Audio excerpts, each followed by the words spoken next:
Hey guys, welcome back. We're FFP Sports Podcast. My name's Grant Goes, and beside me is Gilbert Garcia. Hey brother. Magandang araw or good day. That's my language. We're down at Ringside Gym on Shakeside Road when we're doing the first podcast again, or the reinvention of the FFP Sports Podcast. The new launch of it, where literally we're going to connect with a whole lot of facilities, gyms, sports grounds, venues, areas, athletes, and really just to help better connect people together around Dubai, around the UAE. So that's the whole idea about the podcast, and it's just simply to give different perspectives, different understandings, and different ideas potentially. Hopefully a bit of motivation, hopefully a bit of inspiration, a bit of creation to take you to wherever you need to go, wherever you can be, and that's the whole idea behind it. So, yeah. That's kind of where we started off with. So what we're going to do after this one, because we're just starting off with this here, is to help you connect with us and understand us and who we are and what we do. So we want to reach out. Yeah, we want to reach out to everybody. Anything about sports, fitness, and health. When we say health, it encompasses the whole aspect of mental, physical, and emotional, because that's very, very important. And we're very lucky this time of this generation that we have this access, we have resources that we can reach out to people and help people. That's the main thing why FFP is here. You know, we want to liaise with all different professionals and interests. 100%. I think probably let's start with you, bro. Let's just go. Introduce yourself as far as who you are, what you do, and we'll leave it at that. Is that important? Well, like what Grant said, Gilbert, we've known each other for like over a decade now, eh? Yeah, we've known it for a long Blow time. me, man. It's been a long time. Still love fitness. I'm enjoying fitness.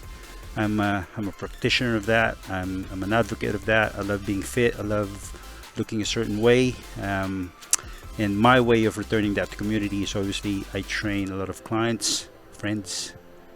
So that's my way of reaching out. That's my way of expressing what I love through fitness.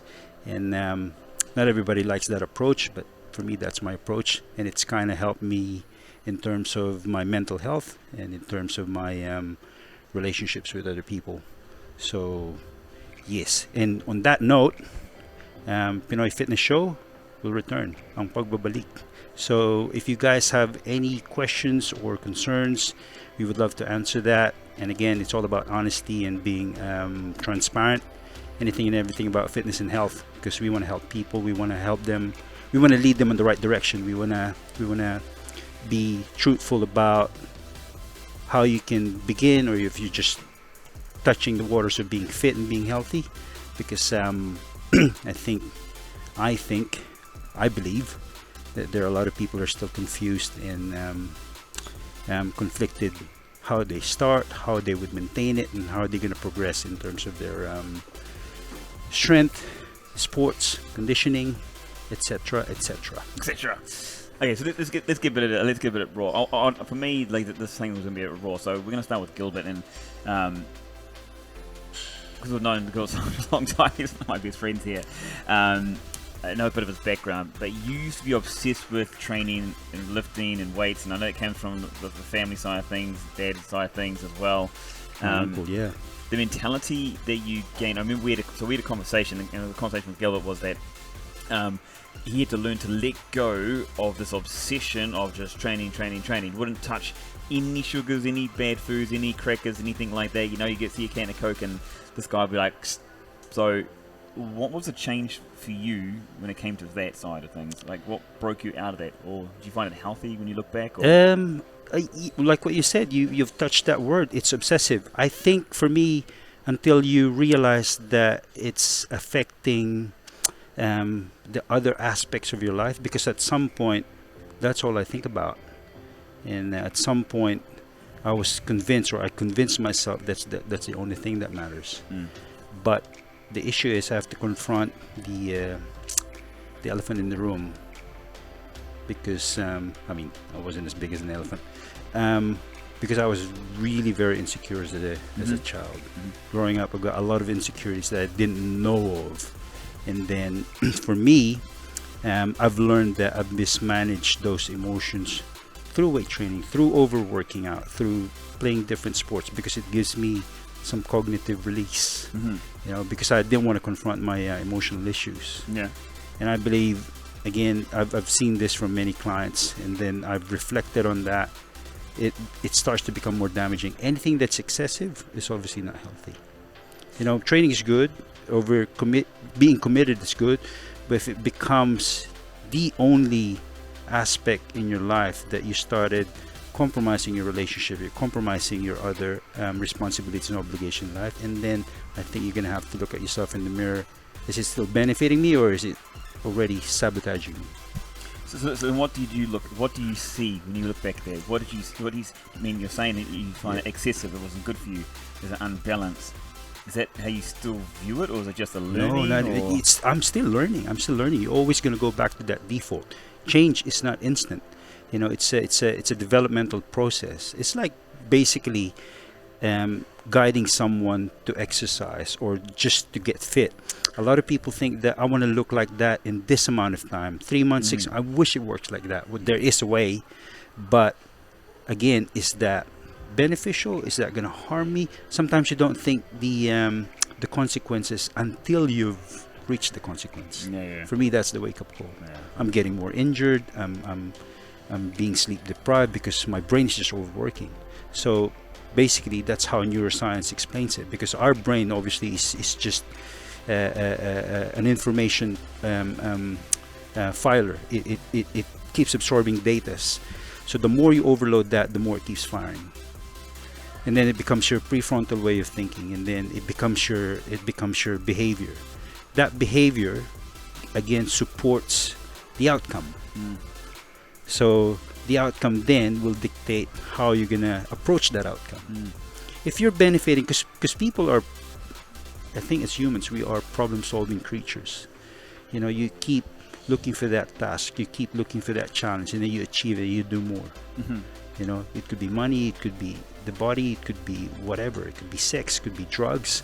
Because you keep feeding that information center of the brain that, oh wow, this is pleasurable, until it's not. So for me, that's the wake-up call. I'm getting more injured, I'm losing friends. Thank God I didn't lose you. So I mean, not losing in the sense that I've got less time for people that I care about.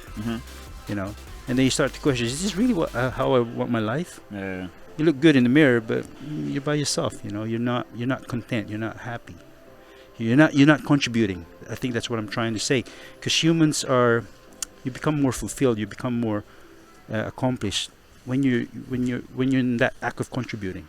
That's what we do. It's as a species, that's how we thrive. We were all interrelated.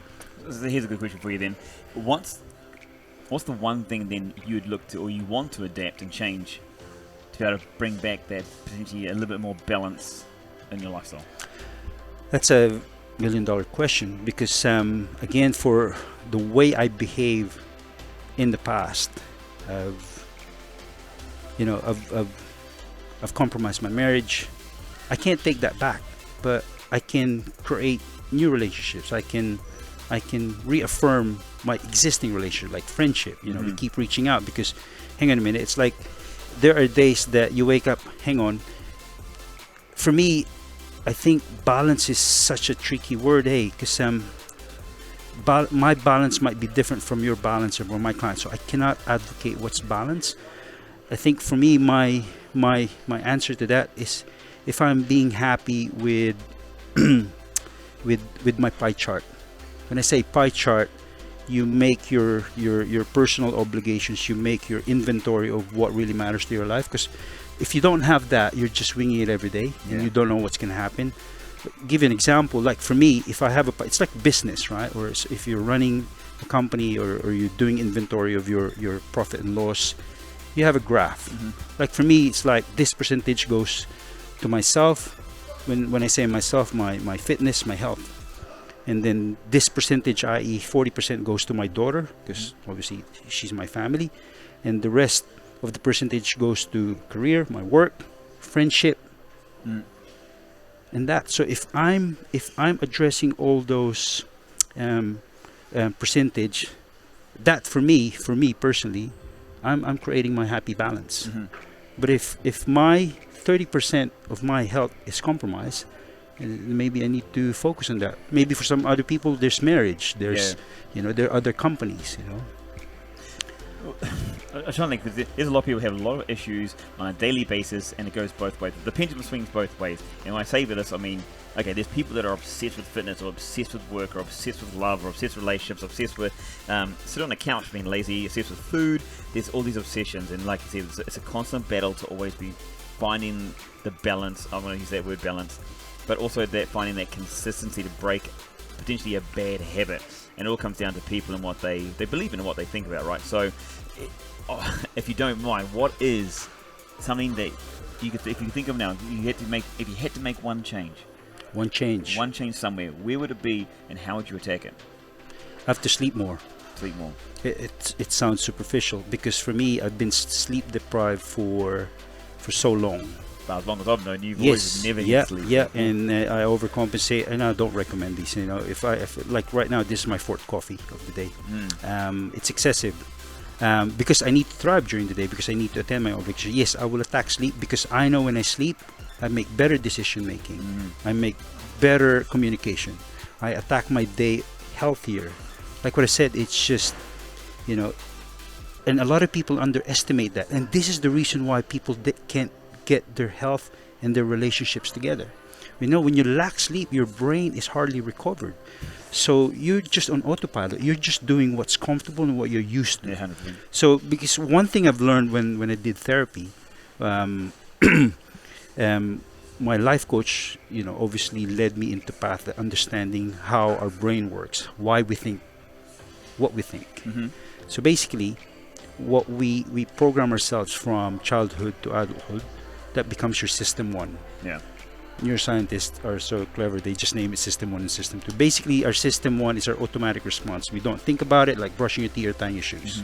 Those are your automatic responses, like, I'm gonna eat that because you're hungry. But what system 2 does, or your subconscious, this is what we need to train. You have to be really conscious about it. I need to make a change. I need to train system 2, because that's my rational brain. It takes more effort. I'll give you an example. If I lack sleep, I feel lazy. I don't want to decide. This is when my clients are like, well, I'm exhausted, that's why we hire you. Because the last thing they want to do is think about what they're going to do in the gym. It happens for me as well. So I suffer from decision fatigue. Say again? Decision fatigue. So position. Decision. Yeah, well, that's another position topic. Yeah. So when you can't decide, you can't position. Anyway, it's like, for example, I finish late at night. You go home. There's a drive-through. Just convenience, right? That's my system 1. That's my subconscious, my conscious brain. My subconscious brain tells me, no, you got a salmon and salad in the fridge. You can prepare that. Yeah. So if you practice that more, and then self-discipline becomes more normal. I've read one book say that when you're self-disciplined, you're not aware about it anymore. Yeah. It's the same way when you're teaching somebody to be diligent, be adherent to their training and diet, because you're disrupting their homeostasis. People got to be willing to get disrupted if you're willing to change. Like what I said when I saw your video. You made yourself accountable. That's why you present it on social media. And a lot of people think that's corny. No, it's not. It's being accountable. If you admit to yourself, I'm being inconsistent, I fucked up. You know, if you admit that, and then that's the start of change. And then you start readjusting and finding your own balance. You know, because if you're ticking those checklists on the day, you're happy, you're fulfilling. Yeah, totally. You can be. So what is that one specific thing for you that you think you need to change in order to get more sleep? Lessen the devices. Yeah. Lessen the devices, because I live alone. Like what I've said, you're attacking me on a personal level now, because no, but this is true though, because for me, that's how I started. That's why I said I'm recalibrating my current relationships. My relationships now with when I do some changes with myself on a positive note, it affects the people around you. Even my clients, you communicate better. You help them rationalize better, because you have clarity in your mind now. Like what I've said, when I sleep better, I have better decision making. I can advise better. I'm not short fused. Yeah. It's like, because sometimes you become more comfortable, especially with your long-term clients. They become your friends. Oh, fuck it, I've been teaching you this for a long time, you're still not getting it. Instead of having that behavior, you're now, what's going on in your head, man? Or you had a long day, and then they start to open up. Oh, work is this, wife is that, and then they become to be more clear with themselves as well. So they communicate to me and to themselves a lot better. That's why I said sleep is very important, because it just, it's the most underrated non-prescriptive drug. Yeah, 100%. There is Antidepressive. Antidepressant, yes, 100%. There's a big stigma behind this. There's always these different trends and different thoughts and theories and things like that when it comes to sleep and then when it comes to making changes within your life, right? Yeah. So, something for you is to, like, devices is one thing you've pinpointed as, I'm assuming saying reduce the amount of time on devices. How Netflix is another, those addictive series and things like that. Because it's comfort. It's 100%. comfort. Yeah. It's comfort. That's what I wanted to point I wanted to get towards. There are barriers in the way all the time, and you're always tested all the time. Are you at a point where you notice these and you need to, like, you kind of catch yourself like, oh look, I've got to switch off, or I've got to go to sleep, or I do now. I literally have to put an alarm that it's bedtime. Okay, yeah. Because you're gonna, like what I've said, if you've trained yourself to be unaware, you can train yourself to be aware. Like, try to make an honest effort. I write down things to remind me, because I don't have a very good memory. Like, literally, I have to alarm that's my deadline. Even my daughter, because Isabella's in New Zealand, so the time difference is big. Even that affects her. Even her decides, considering my time, I'm going to call you earlier so you can go to bed earlier. So exactly, that affects. That little change makes a massive difference. Exactly, and her as well. She's disciplining herself to go to bed earlier so she can wake up earlier. So before she goes to school, we communicate, because that's the only time I can keep in touch with her. Yeah, and it's mandatory. It's non-negotiable. No, 100%. I have to be home. That's why I don't go out, because I have to make sure, and my friends respect that. No, I got to be home because that's my daughter time. Yeah, totally. So 9:30 p.m., 10 p.m. Isabella calls. We have a chat, 30 minutes or an hour, and then I go to bed. Yeah, nice. There is these moments. So the reason I'm asking you this one is because there's moments that you go, you catch yourself. Now, there's an opposite side of it when you don't adhere to what you kind of set out. What's the kind of mental state that goes through your mind when this happens? It's a good question, Grant, because now because you've trained yourself in a way that you become more conscious about it, and then it's like a spare tire. If you know you're gonna have a long drive, the reason why I said that, it's like if I have to stay late, i.e. I have to do a program or communicate with somebody on a different time, I have to make peace with the fact, okay, I'm going to feel this tomorrow.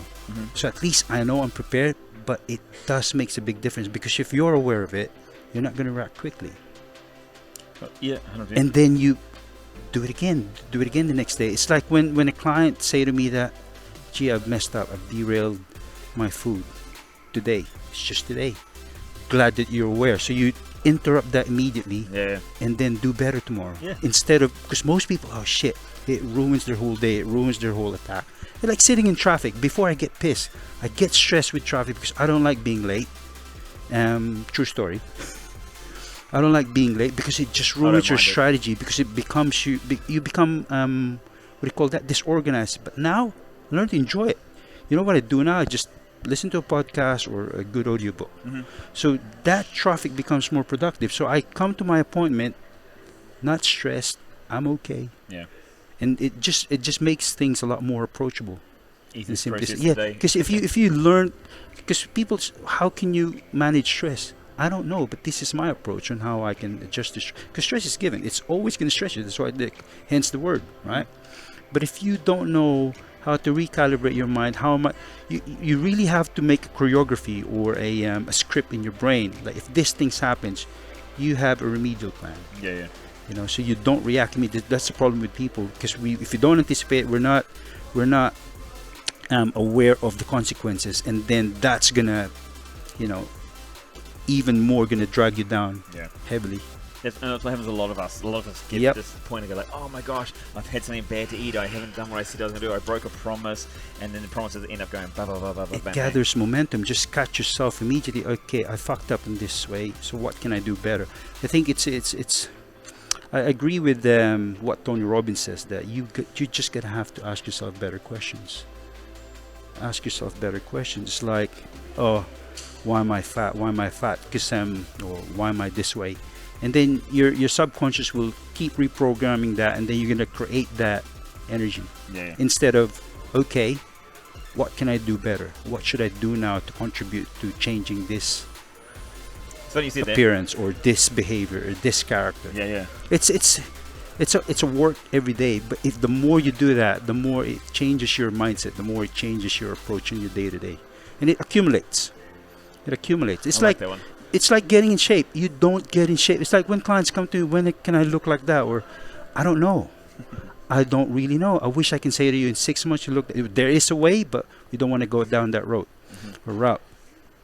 But it's those small micro habits accumulatively affects the whole grand scheme. It's like how you're doing. You're investing in people. You're investing on creating content so that people are becoming more aware, and then people, you attract the same or like-minded individuals, and it affects your whole ecosystem. I like it. It's always a work in progress, and there's lots of things you can always do, develop and process progress in life. The we're gonna pretty much wrap this one up in the next couple of minutes, but what I would love for you to do is to share some kind of the values you've now learned, because it's through experience. We're a few decades into our lives. Experience when it comes to something you see very commonly in the fitness, whether it be in the gym, whether it be in the industry, that you believe is one of the major problems that we need to tackle, not necessarily give a solution, but we can tackle. Instant gratification. Yeah, that's a huge one. That's big time. Yeah, we overlook that because that's what the social media convince us to do. Don't get me wrong, I think social media done a lot of great things in terms of obviously informing people and making advertising more accessible for everybody, but I think you're just gonna have to use common sense if it really makes sense to you. You know, like what I've said, that's why we're doing this, because we want to inform people that, you know, getting in shape, it depends what your objective is. It's not always easy. It's like being a millionaire. You really have to put the work in. You really have to understand, like what I said, you have to prep. You have to anticipate that it's going to be hard, that there are days that you want to quit, and then you start devising a script in your head. Okay, when this day happens, when this feeling happens, what am I going to do? I like what Brene Brown said. It sounds brutal. She basically said, I'm not saying it's right, but I personally agree with her. She's saying that for me, the way I manage my emotion, or how I approach things in life, business, relationship, career, food, is that for me in my head, I have to train my brain like if the most tragic thing that could happen, i.e. if my kids or my husband get into a car crash, how am I going to approach that? It sounds brutal. She's not recommending it, but for me, if I know what I'm going to do, I've rehearsed it already. It's literally like a dance. If you will, it's like basically sport. If we just apply attitudes like that, it's like an athlete won't compete until you're basically making sure that kinematic chain or that performance is 100% second nature to you. Yeah. You know, I'm not gonna run with Usain Bolt if I didn't train for months and months and months. I mean, I'm never gonna win, but at least I train. I have the concept. You know what? I'm gonna catch up, but at least I know I'm not gonna pass out at the end of that finish line. You know, but if you do that, if you're unprepared, you know, things rattle you. Either you cry, you stumble, you give up, or that's it. It's that's when people, yeah, exactly. That's when people get demoralized. Or if you get into business, I'm not saying that have that negative thought, but you just have to make sure. Like classic example is ours. We're supposed to be developing an app, but you've taught yourself how to adjust and deviate. You know, you've utilized your skill and what we have to deliver a different type of service. You know, still the same brand, still the same company, but you know what I mean? You've adjusted. Yeah, you've changed route a little bit, because life will derail you. Make peace with it. That's the thing with people. You know, they expect a linear movement, and it's not. So prep yourself, rehearse, anticipate what could go wrong, but most of all, make sure you still keep your eye on the objective of what you want to achieve. Like, I'm going to be there, even if it's going to derail me, even if it's going to injure me, I'm going to do this competition. You know, it's going to be hard. I'm going to struggle. So when that day comes, you know what? I've talked myself into it now. So yeah, no, I'm not backing out. Really. Guys, that's all we have time for this week. Thank you for joining us. And a big thank you to Ringside Boxing, to Vic and T for allowing us to be down here in their space. Come on down. We're going to actually show you a bit more about the facility and that as well on one of the later releases with FFP Sports Podcast. So yeah, if you guys have any comments, questions, chuck them in the comment section. Let us know. Hopefully become informative. Hopefully they've connected somewhere with what Gilbert was mostly saying. I was the mediator in this one. We're happy to share. We're happy to share. But yeah, much love, peace, stay active, and see you next time.